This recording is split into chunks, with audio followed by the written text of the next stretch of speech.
ഷിരൂരിൽ മണ്ണിടിച്ചിലിൽ കാണാതായ അർജുന് വേണ്ടിയുള്ള തിരച്ചിൽ ഇന്ന് ആരംഭിച്ചു. തിരച്ചിൽ നാവികസേന നിർദ്ദേശിച്ച 3 പോയിന്റുകളിലാണെന്ന് കളക്ടർ അറിയിച്ചു. ഈശ്വർ മാൽപേ പുഴയിലിറങ്ങി തിരച്ചിലിനായി അർജുന്റെ സഹോദരി ഷിരൂരിൽ എത്തിയിട്ടുണ്ട്. വിവരങ്ങളുമായി ഗോകുൽ ചേരുന്നുണ്ട്.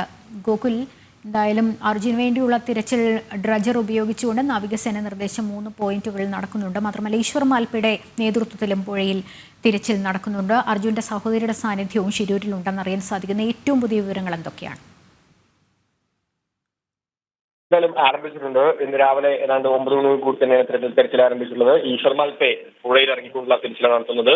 ഇപ്പോൾ ഈ ക്യാമറ ഇറക്കിക്കൊണ്ട് ഈ പുഴയുടെ അടിത്തട്ടിനെ കുറിച്ചുള്ള ഒരു ധാരണയ്ക്ക് വേണ്ടിയിട്ടാണ് ക്യാമറ ഉപയോഗിച്ചുള്ള തിരച്ചിൽ നടത്തുന്നത്. അതിനുശേഷമായിരിക്കും ഈ നാവികസേന ഒരുപക്ഷെ ഇപ്പോൾ ഇറങ്ങാനുള്ള ഒരു സാധ്യത. എന്തായാലും ഈ ഡ്രഡ്ജിങ്ങും അല്പസമയം മുമ്പ് ആരംഭിച്ചിട്ടുണ്ട് എന്നാണ് നമുക്കറിയാൻ വേണ്ടി സാധിക്കുന്നത്. എന്തായാലും ഈ ഇന്നത്തോടു കൂടി തന്നെ വളരെ നിർണായകമായിട്ടുള്ള ഒരു തിരച്ചിൽ അതിന്റെ ഘട്ടത്തിലേക്ക് എത്തും എന്ന് നമുക്ക് പ്രതീക്ഷിക്കാം.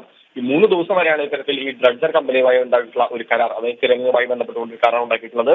അതിൽ ഒരു നിർണായക സൂചന ലഭിച്ചിട്ടില്ലെങ്കിൽ അത് 10 ദിവസം വരെ നീളാനുള്ള ഒരു സാധ്യതയും കർണാടക ഭരണകൂടം അറിയിച്ചിട്ടുണ്ട്. എന്തായാലും ഈ അർജുന്റെ സഹോദരി ഭർത്താവടക്കമുള്ള ആളുകൾ ഈ അവിടെ ഉണ്ട്. ഇന്നലെയാണ് അർജുന്റെ സഹോദരി അവിടെ എത്തിയത്.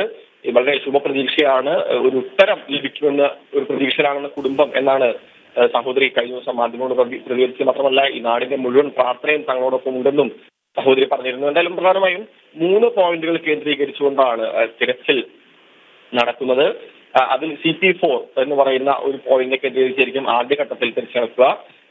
ഇപ്പോൾ പുഴയുടെ ഒഴുക്ക് എന്ന് പറയുന്നത് 1 നോട്ടിക്കൽ മൈലിന് താഴെയാണ്. അതുകൊണ്ട് തന്നെ അത്തരത്തിൽ ഈ ഒഴുക്കുമായി ബന്ധപ്പെട്ടുള്ള ഒരു തടസ്സമില്ല. മാത്രമല്ല വെള്ളം തെളിഞ്ഞ വെള്ളമാണ്, ദൃശ്യകരത അനുഭവപ്പെടാത്ത ഒരു അന്തരീക്ഷമാണുള്ളത്. അതുപോലെ തന്നെ കാലാവസ്ഥയും ഏതാണ്ട് അനുകൂലമാണ്, മഴയില്ല, മഴ മാറി നിൽക്കുന്ന ഒരു കാലാവസ്ഥയാണുള്ളത്. അതുകൊണ്ട് തന്നെ ഈ തിരച്ചിൽ ഈ കാലാവസ്ഥ ഈ തരത്തിൽ തന്നെ തുടരുകയാണെങ്കിൽ എത്രയും പെട്ടെന്ന് തന്നെ ഈ ിലേക്ക് എത്താൻ പറ്റുമെന്നുള്ള പ്രതീക്ഷയിലാണ് സംഘം.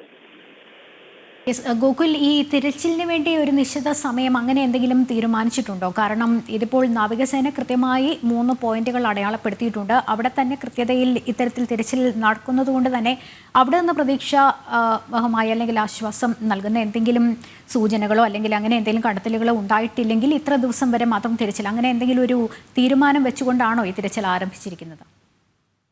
അതായത് നമുക്കറിയാം, ഈ തിരച്ചിൽ എന്ന് പറയുന്നത് 3ാം ഘട്ടത്തിലേക്ക് എത്തിയിരിക്കുകയാണ്. അതായത് 3ാം ഘട്ടമാണ് ഇന്നു മുതൽ ആരംഭിക്കുന്നത്. അതുകൊണ്ട് തന്നെ ഈ ഡ്രഡ്ജർ ഉപയോഗിച്ചുകൊണ്ടുള്ള തിരച്ചിലാണ് സാധ്യതമായ അവസാന വഴി. അത് ഉത്തര കർണാടക ഭരണകൂടം അറിയിച്ചിട്ടുണ്ട്. ഈ 3 ദിവസം വരെയാണ് ആദ്യഘട്ടത്തിൽ ഇത്തരത്തിൽ ഡ്രഡ്ജിംഗ് ഉപയോഗിച്ചുകൊണ്ടുള്ള തിരച്ചിലുമായി കരാറ് കമ്പനിയായിട്ട് ഉണ്ടാക്കിയിട്ടുള്ളത്. അതിലും ഈ പറയുന്ന പോലെ തന്നെ ഒരു ഫലപ്രാപ്തി ഉണ്ടായില്ലെങ്കിൽ 10 ദിവസം വരെ നീളാം എന്നുള്ള ഒരു സാധ്യതയും പറയുന്നുണ്ട്. എന്തായാലും ഇതാണ് ഇതിന്റെ അവസാനത്തെ വഴി. ഇതിനപ്പുറത്തേക്ക് മറ്റു വഴികളില്ല എന്നും കർണാടക ഭരണകൂടം അറിയിച്ചിട്ടുണ്ട്. അതുകൊണ്ട് തന്നെ 3 മുതൽ 10 ദിവസം വരെ തിരച്ചിൽ നീളാം. അതിനകത്ത് ഈ പറയുന്ന ചോദ്യങ്ങൾക്ക്, അതായത് അർജുൻ മാത്രമല്ല കർണാടക സ്വദേശികളായ 2 പേർ കൂടിയുണ്ട്. ഈ 3 പേരെ കുറിച്ചുള്ള ഒരു വിവരം ലഭിക്കുമെന്നാണ് പ്രതീക്ഷിക്കുന്നത്. ഇതിലും ഈ പ്രതീക്ഷ നഷ്ടപ്പെടുകയാണെങ്കിൽ അടുത്ത വഴി എന്ന് പറയുന്നത് എന്ത് എന്നുള്ള ചോദ്യം ആ ചോദ്യമായിട്ട് തന്നെ അവശേഷിക്കുന്നുണ്ട്. എന്തായാലും എല്ലാവരുടെയും പ്രതീക്ഷ പോലെ തന്നെ ഈ ഒരു ഡ്രഡ്ജിംഗ് ഉപയോഗിച്ചുകൊണ്ടുള്ള തിരച്ചിലിൽ പൂർണ്ണമായും ഒരു പോസിറ്റീവായിട്ടുള്ള ഒരു കാര്യമാണ്, ഒരു ഫലപ്രാപ്തിയിലെത്തി എന്നുള്ള ഒരു വാർത്തയ്ക്ക് വേണ്ടി തന്നെയാണ് എല്ലാവരും കാത്തിരിക്കുന്നത്. അത് തന്നെയാണ് എല്ലാവരുടെയും പ്രതീക്ഷ. പ്രത്യേകിച്ച് 95 ലക്ഷം രൂപ, അതായത് 1 കോടിയോളം രൂപ ചെലവഴിച്ചുകൊണ്ടാണ് ഇപ്പോൾ ഡ്രഡ്ജിംഗ് എന്തായാലും നടത്തിക്കൊണ്ടിരിക്കുന്നത്. ഈ കേരളത്തിന്റെ MLA മാരടക്കം സ്ഥലത്ത് ക്യാമ്പ് ചെയ്യുന്നുണ്ട്, അതിന്റെ കുടുംബമുണ്ട്. എന്തായാലും ഈ 2 ദിവസത്തിനുള്ളിൽ തന്നെ ഇതുമായി ബന്ധപ്പെട്ടുകൊണ്ട് ഒരു നിർണായക സൂചന ലഭിക്കുമെന്ന് നമുക്ക് പ്രതീക്ഷിക്കാം.